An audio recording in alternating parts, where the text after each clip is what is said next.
Welcome and thank you for joining us this evening. I'm Kathleen Rourke from Candlewick Press, and I'm delighted to have the honor of introducing the 5th episode in the Black Creators series, Bringing Books to Your Classroom Community, a collaboration between the Teachers College Reading and Writing Project and Candlewick Press, hosted by Sonja Cherry-Paul, Director of Diversity and Equity at Teachers College Reading and Writing Project. Tonight, we welcome Kekla Magoon, multiple award-winning author of many books for young readers, and most recently, the recipient of the American Library Association's prestigious Margaret A. Edwards Award for her significant and lasting contribution to young adult literature. Sonja and Kekla will be able to reply to comments during the presentation, so we invite you to use the comments section to ask questions. Thank you for joining us and enjoy the conversation. So Kekla, how are you? Welcome. Thank you. I'm doing well. It's nice to be here.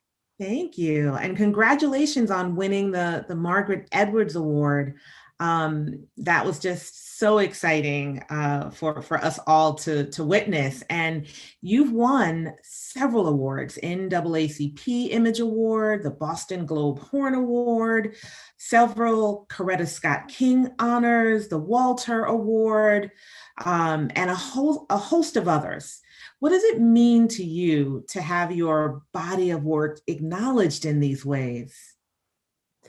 It's a tremendous honor. It's really exciting. It's always a pleasure every time, a book is selected by a committee, because, I think my work is worthy of awards, but I also know that many people's work is worthy of awards, and it's very dependent on the committee and the time and the moment. And so I do everything I can, with my books to have them be of that quality, but to have them be actually selected in that moment is a real honor, and, probably a little bit of luck and good fortune in each of those moments. And so I'm very grateful that my work has been lifted up in that way so many times. And particularly this recent honor, the Margaret A. Edwards Award, it landed at a particular moment when, I'm struggling with a really challenging book project. And, as a writer, so often you're working alone in your home, especially now in this midst of this pandemic, right? It feels like a very isolating type of work. And so it's incredibly exciting and special and uplifting in so many ways to have the feeling that people out there are reading the work and celebrating the work and sharing the work and using it to advance the conversations that are really important to me about social justice and Black history and, all manner of things relating to identity and, being a Black American. And so those awards just highlight the importance of the work that I feel like I'm doing. And I'm incredibly grateful that other people recognize, the effort that I'm trying to make and are able to take it further than I can take it. All I can do is write. And so knowing that there are librarians and teachers out there that are carrying the work to young readers is really, really powerful. Well, Kekla, they are incredibly well-deserved honors indeed. And I want to talk a little more about your body of work. And I want to just share the cover of one, and that is the season of Styx Malone. And your work, there's just a lot of breadth to it. You write fiction, realistic fiction, like the season of Styx Malone. You write adventure books like the Robin Hoodlum series. You've written science fiction, and you've also written nonfiction books that address race and racism. Is there a particular genre that pulls at your heart more as a writer? Is there one that feels more important for you to be contributing to right now in this moment? Really, I think that so many of my books pivot and sort of organize around similar ideas, that the more that I write and the more diverse my body of work appears, the more I'm able to see the threads that connect the different stories. I write a lot about Black history. I write a lot about social justice, both in historical and contemporary contexts. And even when I'm doing fantasy and science fiction, I'm weaving those elements in. I've written, sort of about identity in the sense of being a Black American, being a biracial American, being someone who's trying to find her place in the world, trying to find their place in the world, and feeling like someone who wants to make a difference. And what does that look like? And how does that manifest for just a small regular person, right? I have written biographies about famous Americans and famous people around the world, and it always surprises me sort of when you really look at someone's life. You can look beyond the sort of exceptional achievements that they've had to sort of the ordinary life that they're living, and I find that really inspiring and connecting me to sort of my own potential as someone who could make a difference in the world, like seeing the humanity behind these heroes that we celebrate. And so for me, all the different types of stories that I write, whether they're nonfiction, fiction, fantasy, historical, contemporary, it's all about these similar themes of who am I in the world? How can I make a difference? And what does it take for me or for my characters in these cases to see their own ability, their own power, their own potential, to hear their own voice echoing in whatever way is important to them. And so I don't necessarily feel like I have to do that through a particular genre. I think that I'm most known and most celebrated for writing historical fiction and writing fiction that's specifically about the Black American experience, which is to say the challenges related to the Black American experience.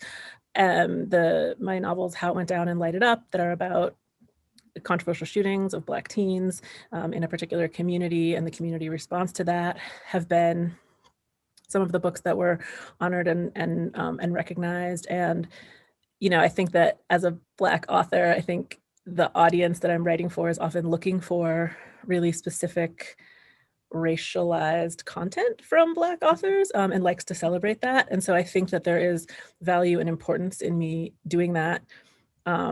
And I have a particularly interesting, I think, perspective on those issues and a particular way of bringing them to light that's different from what a lot of other people are doing. And so I enjoy that challenge and that task. But I also feel that there's value in stepping outside of that and doing things that are a little bit surprising, that are not necessarily what you expect from a Black author writing in this context. And so I think that all of those things are important. And for me, there's great power in being able to do a variety of things and being allowed to do a variety of things, because it isn't always easy to carve that landscape out.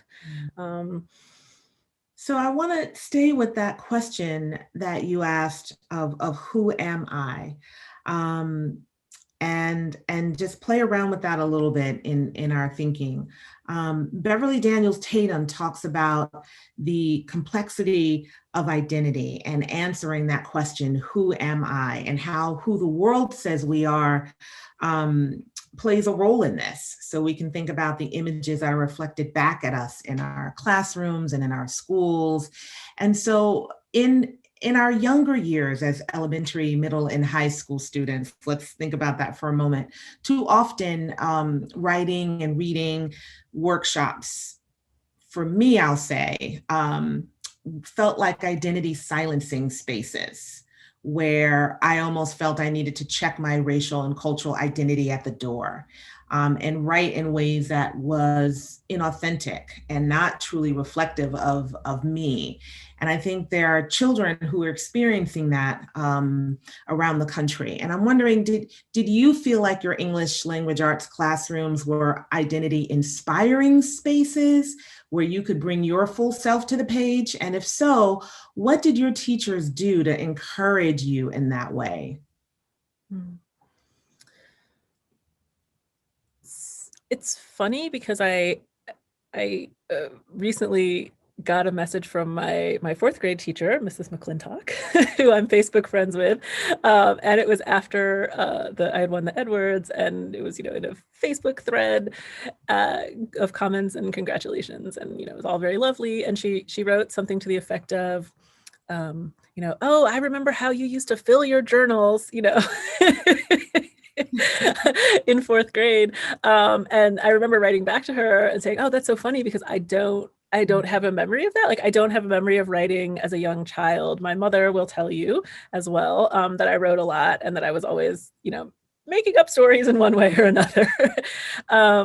And so, and every time she talks about that, I just I don't remember that. I was not a child who grew up wanting to write. I didn't feel a particular connection to writing. I don't know that I was at that age necessarily looking for a way to have voice. I think I started writing in my mind. I started writing around 6th grade, but even that, it was I had a notebook under my pillow and I would, write little things in it that never quite, I was trying to keep a diary and it never quite worked because I was trying to write stories, I think, but I didn't really know what I was doing. And I was just a lot of fragments and a lot of sort of attempts at poetry and a lot of scribbles and a lot of almost like revisionist, here's what happened today and here's how I wish it had gone kind of storytelling.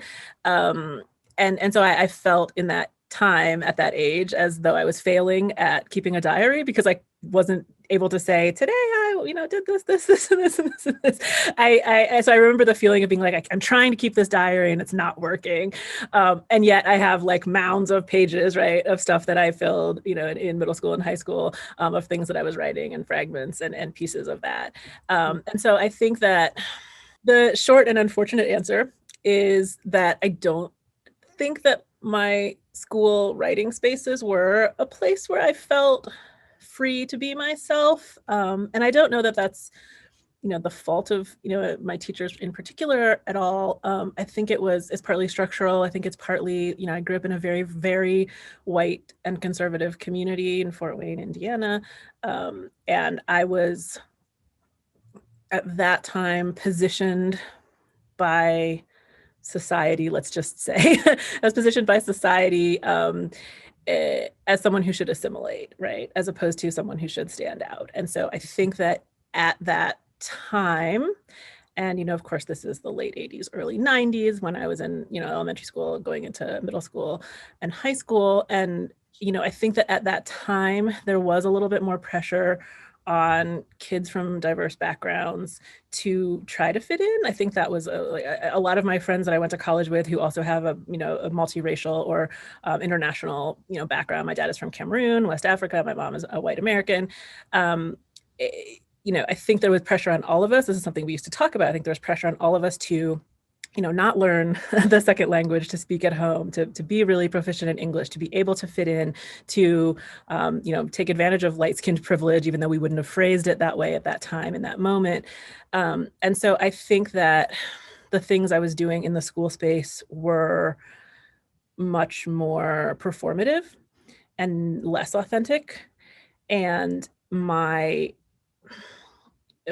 private writing space that was the thing under my pillow, the thing in my mind, the thing that I could play with, in the basement with my dolls, making up stories and forcing my brother to help me act them out. Like those spaces that were private and were mine. I think that was the place where I felt safer. That was the place where I felt more expressive. And I think that, even still today, that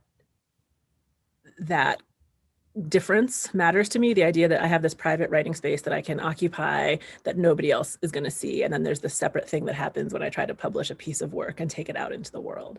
And so I do think that there was a lot I learned about writing from all of my teachers. I'm also often run into my middle school and high school English teachers at conferences and things like that. So, those are people who I remember and classes that I remember, and the influence of those spaces is still on me, but I don't think I reached my full potential in those places. And I think, there's such a lesson here for educators to listen to what you're saying, that you felt that your writing, particularly in elementary school, was more performative, less authentic, and certainly not identity inspiring, and that you felt that you could be your full self in private spaces. And we know from looking across your work that your racial and cultural identities absolutely influences what and how you write today. So I'm wondering, what might you say to teachers, elementary school teachers, we can start there, about creating a space where students from a wide variety of racial and cultural identities feel that they can bring all of who they are to the page in writing workshop? Mhm. What might they do? Well, one of the things I've heard of a teacher doing that I thought sounded cool was, she had, I can't remember, let's say, had the students write in a notebook every single day, and she would just look at the pages to make sure there was writing on it, but she wouldn't read what had been written. Or like she would have the child show, okay, I wrote today, and you would see the right. Okay, but there's not an actual like critique process that's going on. There's not a sense that, this is a teacher looking over your shoulder. This is your own space and you can write about anything. I think giving the broadest possible prompts, I think giving multiple options when you're giving writing prompts. The sort of classic example is like what I did on my summer vacation, right? Like, Yeah. Could there be other ways of phrasing that? Could there be other options given at the same time, so that if the child doesn't have a particular experience to write about, right? That's the classic example there is that, 50% of the kids go on a vacation trip and can write about that trip, and the other half are like, they're at home and it's like, well, what did I do on my summer vacation? I sat around my house, and so that doesn't mean you didn't do anything. And there's a story to be told about, hanging around your house, but it feels different depending on how it's presented. And so I think, giving a few options, what was an interesting thing you did this summer is slightly different, right? Like, or, Yeah. And I think certainly if it's a classroom that never talks about race and culture, and particularly in affirming ways, then the message to students is, this isn't the place where I do that, right? Yeah. This is not, the door is not open for this kind of writing, or this part of myself that you were keeping in private. So I want to talk a little bit about another incredible novel that middle school, especially 7th, 8th grade teachers, high school teachers are going to want to make sure that they have in their libraries. And certainly it is one that is thinking a lot about race and also racism. And that is X. So I want to just share the cover of this as I'm talking about it. And this is, as I said, particularly powerful for historical fiction units and book clubs. It's an incredible non-linear novel that hooks readers in, not only because of the content, but because of the structure. How did you come to write the story of X with educator, author, Ilyasah Shabazz, who is also Malcolm X's daughter? How did you come to do this with her? Yeah.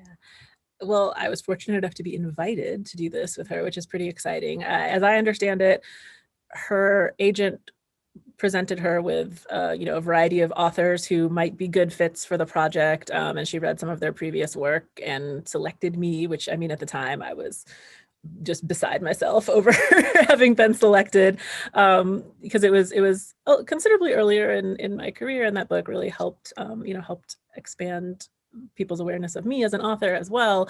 It was my 5th novel, and but when she chose me, I'd only had 2 novels out, and the 3rd was about to come out. So it was The Rock and the River that she read, that she felt like, oh, the work that I was doing around the Black Panthers, who of course were inspired by Malcolm X, to form the program that they did. She felt like I was someone who could understand the story she wanted to tell about her father. And of course, that was extremely flattering and exciting to me.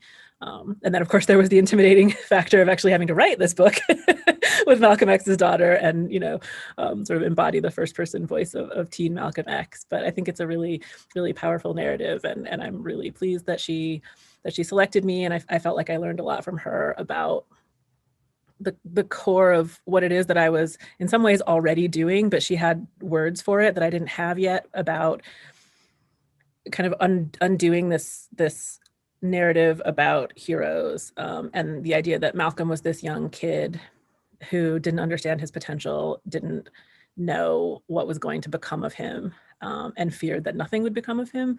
And so how he emerged from that space into a place of triumph, which of course took many years.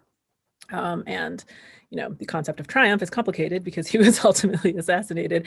But in terms of like his personal growth and development and his ability to be someone, you know, that makes a difference, like that was obviously very successful for him in his life. And to have started as a kid who thought nothing would ever come of his life is a pretty powerful narrative. And so I feel like I've used the inspiration from her and from that project to fuel a lot of other things that I do that are in some ways in the same vein, but through my own lens instead of through Ilyas's lens.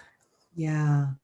Wow, I want to think more with you about undoing these narratives about heroes and also narratives about Black history, right? Because as you mentioned, when you look across your body of work, the thread that is absolutely there is an emphasis on the importance of knowing Black history, which is American history, the importance of understanding how injustice works, and the power within oneself and community. And so in The Rock and the River, you do write about 13-year-old Sam and a tension between two powerful Black movements in history, the Civil Rights Movement and the Black Panther Party. And there's a tendency to characterize, to build the narrative around them in ways that glorify the Civil Rights Movement and vilify the Black Panther Party movement. What do you hope readers will come away with about both movements as they read The Rock and the River and ways Black people organized strategically to fight for equality, and the pattern we can notice that demonstrates how dominant forces, particularly leadership in the government, responds to these movements? I think your point is well taken, that what we tend to present about this movement is, you know, oh, yay, peace, holding hands, brotherhood, you know, civil rights, we shall overcome, like, you know, everybody linked arms and sang and marched across a bridge, right? And we sort of present it in that light, and we fail to say they marched across the bridge and then were beaten within an inch of their life. We forget we forget to tell. It's not funny, I laugh, because it's like we tell that story as if it is all the March on Washington, right? Like a peaceful assembly of people protesting for their beliefs and ultimately triumphing. And that narrative is very, very flawed because it ultimately strips power from the movement. The movement was nonviolence in the face of incredible life-threatening violence happening on a daily basis to hundreds of people. And when we erase that second half of the equation, that movement of nonviolence loses power, and it seems a lot more sanitized and a lot more palatable and a lot of things, but mainly simpler. You know, Black people used to be treated badly. There was a movement, a protest movement, peacefully, you know, that let everybody know that this was unjust.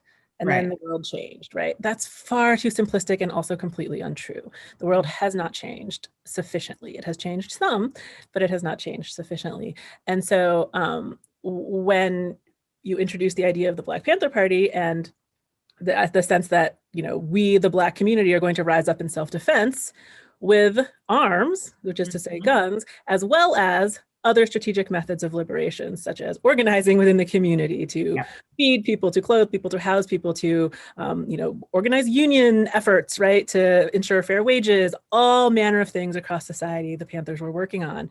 The Civil Rights Movement was also working on those things, right? But we don't talk about that either. We don't talk about the systemic change that was actually underway in both sides of the movement. And when we forget to talk about that violence piece, right? Nonviolence in response to extreme violence, it seems very strange that there is a self-defense movement that rises up, right? It's very easy to paint the Panthers as wanting to enact violence when actually they wanted to protect the Black community against the violence that was being enacted upon them day by day. Yeah. And so that narrative, I believe, needs to be corrected. In terms of the way that we tell history, just, you know, on a casual basis across our society, and particularly in the way that we teach this history to young readers and young students, because that's how we will change the way that people, broadly speaking, understand this movement if we start young in teaching people the correct narratives. And so I do hope that books like The Rock and the River, which is, you know, for a middle grade audience, so you could read it from even as early as 5th or 6th grade, but it's really kind of a 7th, 8th grade text, I would say, or older, you know, to introduce the Black Panther movement at that age, to introduce the complexity of what it meant to be someone who marched for civil rights. I grew up believing that, of course, I would have marched with Dr. King. Who wouldn't have done that? A lot of people didn't, because it was scary, it was dangerous, you might have been arrested, you might have been killed. And we don't really think that through. Yeah.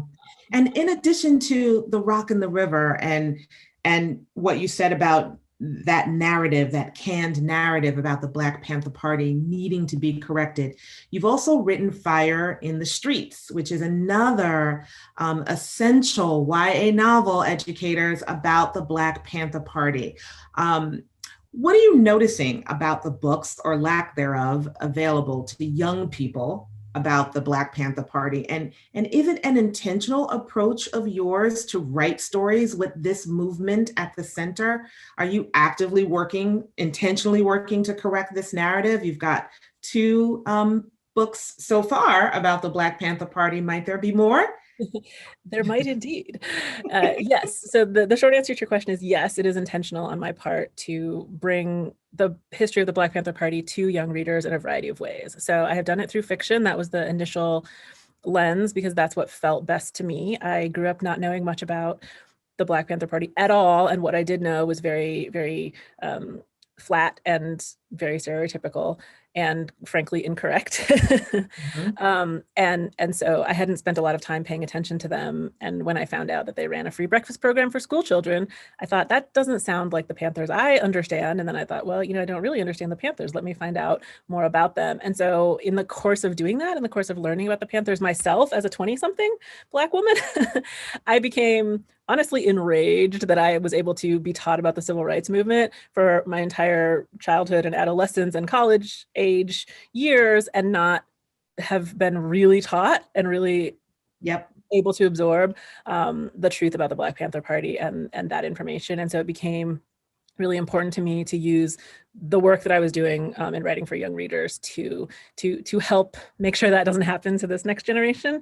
And so that's how The Rock and the River came about, because I wanted to tell that story, and I wanted to explore my own relationship to the civil rights movement, because I had thought it was one thing. And then when I learned more about the Panthers, I thought, oh, what if I would have been a Panther? And so for me, fiction was a really great lens to explore that question of who I would have been in that time and place. And so writing The Rock and the River, writing Fire in the Streets, which are companion novels about teens in Chicago, exploring the Black Panther Party, I began at that time researching a nonfiction book about the Black Panthers, because, schools and libraries started shelving the Black Panther novels and teaching the Black Panther novels. And, people kept writing to me saying, well, what nonfiction should I go to for the Black Panther history? And there really wasn't anything. There were a lot of scholarly adult books. There were a lot of biographies and a few things like that, but it wasn't teen friendly. It wasn't kid friendly at all. I mean, it was barely me friendly. I slogged through these books, many of which I love, but they're a tough read. And if the goal is to, have a broad audience, that's not what's going to happen with most of those books for teens. And so I've been working on that project, and it is going to come out in September from Candlewick Press. It is called Revolution in Our Time, The Black Panther Party's Promise to the People. And it is a very large book with a very beautiful cover that I hope we'll be able to reveal very, very soon. So we're setting that up now to reveal the cover and have the book come out in September. So there will be a history of the Black Panthers that is written for the young audience, and it contextualizes their movement in Black American history, or I should say American history as told through the lens of Blackness, and then in relationship to the movements that are perhaps burgeoning today with young people at the helm. So wow. That's fantastic, because, there is a gap in children's literature, and you know what, I'm going to call it a huge gaping hole. It's just so wide when it comes to some of the histories and key figures of Black people. A few months ago, a new book came out about Ida B. Wells Barnett by Michelle Duster, who is Wells Barnett's great-granddaughter. And I'm so excited to read this book. I can't wait. But I keep wondering, where are the books about Ida B. Wells Barnett for younger readers? Where are the picture books and the chapter books about her? What's clear is when we think about books for young readers is that the stories of revolutionaries like Ida B. Wells Barnett and Malcolm X and Angela Davis, Fred Hampton, Stokely Carmichael, and others, they're simply missing. They're just not there. As if a decision, and we can say that this is not by accident, right? The decision has been made that these revolutionaries are too radical and not appropriate for young readers. And I can't understand how publishers and educators can subscribe to this, especially now when young children are watching and hearing the news about Black men and women being killed at the hands of police, when their names have become hashtags that are flooding social media, and their images are on buildings and murals all around them. So what is it going to take to have more picture books about these revolutionaries? What will it take to revolutionize the publishing industry so that there's just a flood of these resources for teachers and a sea of books for our youngest readers to learn about Black revolutionaries, racism, and anti-racism? Surely, Kekla, you have the answer to this question. I have manuscripts for you. I mean, I have been, now that I've started publishing, picture book biographies, I do have a very, very long list of subjects that I would love to see picture book biographies of, including many of the people that you mentioned. Mm-hmm. I think that since you asked two questions, one is like, what does it take to get picture books? I think that the challenge with picture books specifically is just straight up nuance. I think that a picture book biography can be so many things. It does not have to be limiting. But I think that publishing expects them to be a particular way. And I think a particular way in terms of the Black narrative that we want to perpetuate. And I don't mean that as like, I am the we, I'm saying we as society seem to want to perpetuate. There are particular stories that fit better within that. A lot of narratives of individual Black achievement, right? We get those kind of picture books, which again plays into the sort of hero narrative. We don't get as much about movements. We really don't. There are a few exceptions, like the beautiful Fannie Lou Hamer book. There are several notable sort of exceptions. But yeah, I think there are a lot of lesser known to the broad world. There are some lesser known activists that would make exceptional subjects for picture book biography. And I intend to explore some of them unless other people get there first. Maybe other people are already trying. It's very likely that other people are already trying and unable to break through because of the systemic barriers that you're talking about. And so your other question was, what does it take to move publishing to open the doors to those stories and to those of us who want to write those stories? I think it takes an act of will. Yes. On the part of the powers that be to step outside of their comfort zone, to allow stories to come to the marketplace that they may not understand and may not resonate with them. I think it's ultimately a process of decolonization because there is a mindset about what we expect from Black books, and we have to undo that mindset person by person and book by book and be able to think beyond the expectation. And as you said, it's systemic.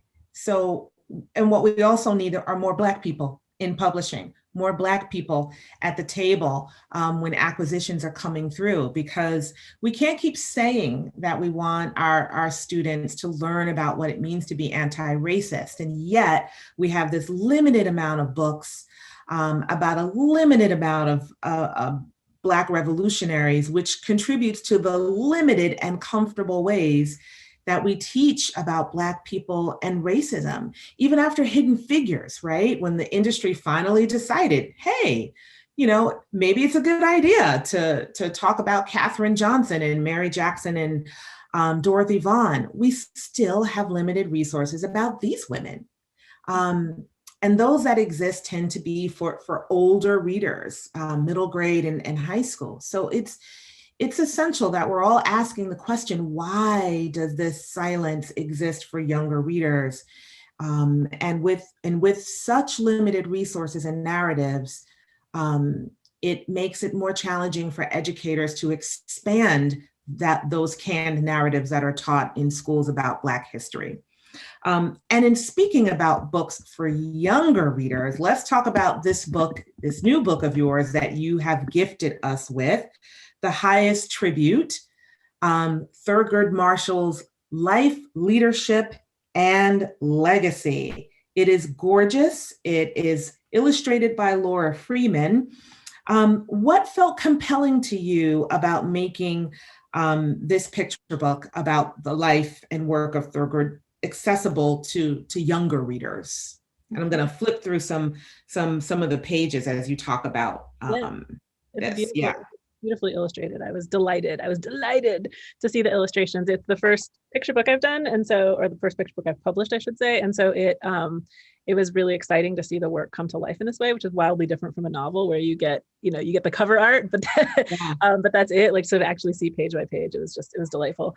I love what she's done with some of the texture of oh my goodness, words as sort of the backdrop of things, and it's really, so shockingly, when I signed this book, there wasn't a comparable Thurgood Marshall picture book biography in existence, which sounds actually unbelievable because he very much fits into the narrative, like the traditional narrative that we love about the civil rights movement, like we society love about the civil rights movement.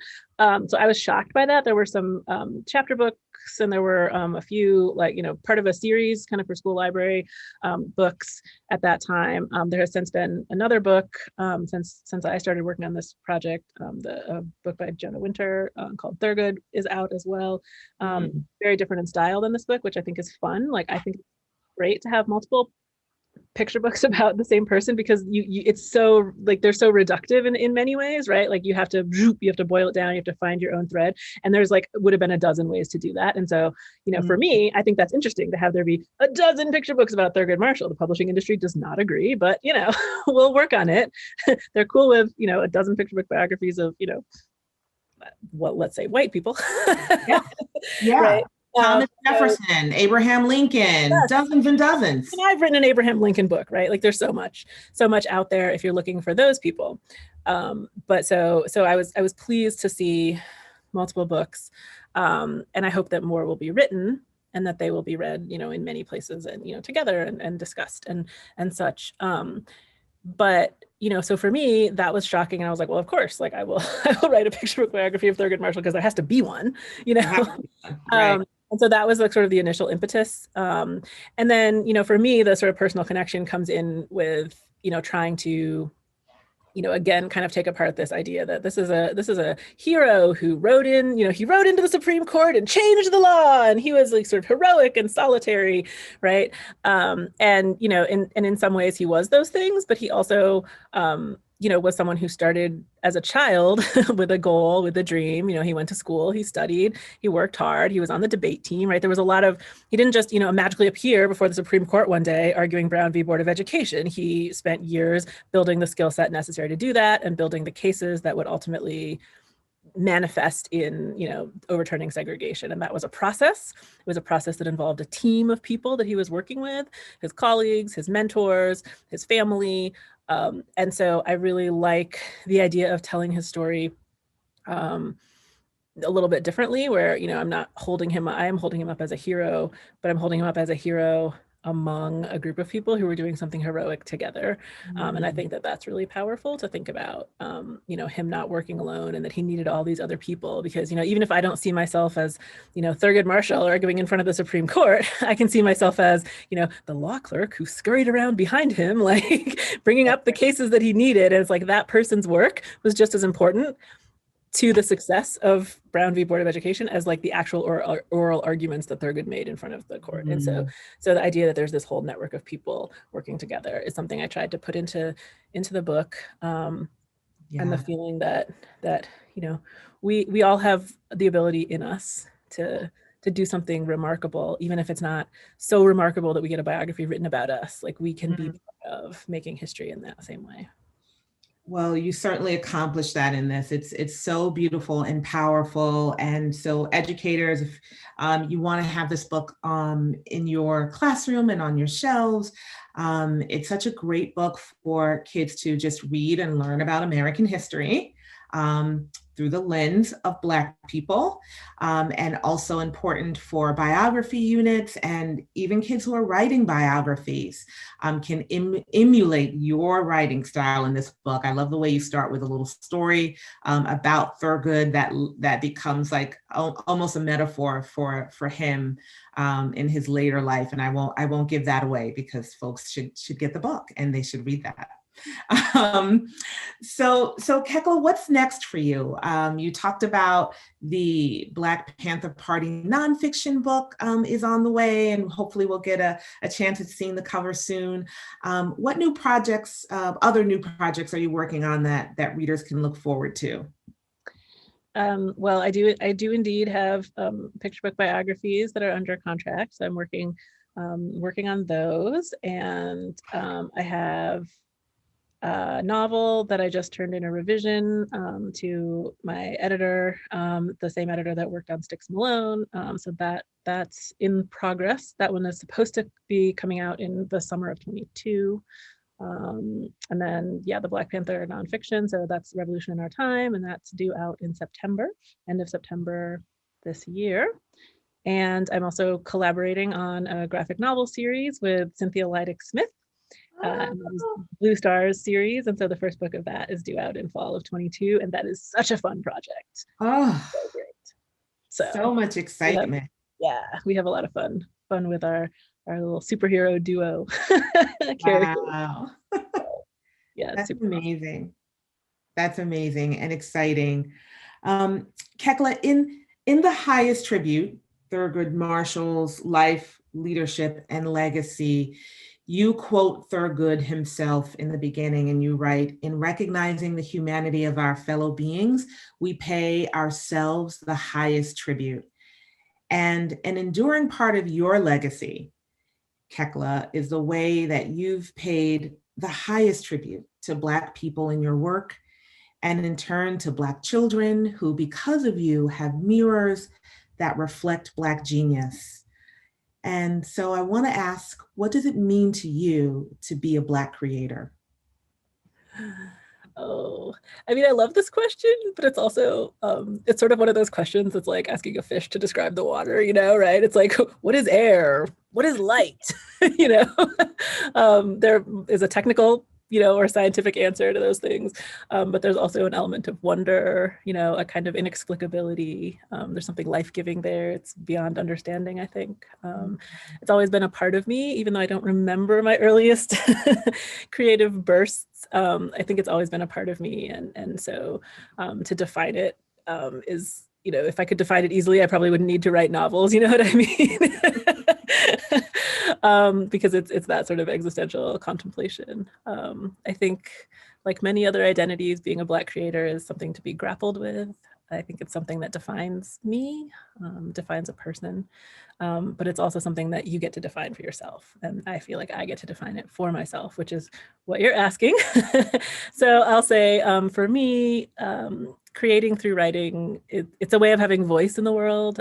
It's a way of speaking, and a way of hopefully being heard and having the opportunity to influence thought and the human experience and other lofty things like that. And that's taking it to the extreme. But I think particularly in writing for a young audience, it feels like a responsibility and a privilege to have that identity, and essentially to be part of helping other people form their own identities. Because the books that we read at that really young age have an impact like no others that we'll read, in our lifetime. So I see it as a very serious and weighty task to be a Black creator, and I see that identity as something to be worn with reverence and carefully nurtured by the best parts of who I am. And I would choose to define it as expansively as possible, because I think it's also about pushing boundaries and defying expectations, reclaiming space, and constantly reminding the world that we will not be denied. We will be heard, and we will be remembered. Thank you, Kekla. It's been wonderful talking to you. Thank you. It's wonderful talking to you. Thank you for inviting me. Thank you both so much for this incredibly valuable and thoughtful dialogue. You've provided educators with so many ideas, perspectives, and truths to inform and enrich their teaching. And thank you for that. Please join us in April for the next conversation in the Black Creators series. Our guest will be poet Sophia Thacker, whose powerful debut, Somebody Give This Heart a Pen, brings her spoken word performance to the page. For a full schedule of conversations and links to an accompanying podcast, please visit blackcreatorseries.candlewick.com and check the Teachers College Reading and Writing Project's Facebook page for past episodes. Thank you for joining us.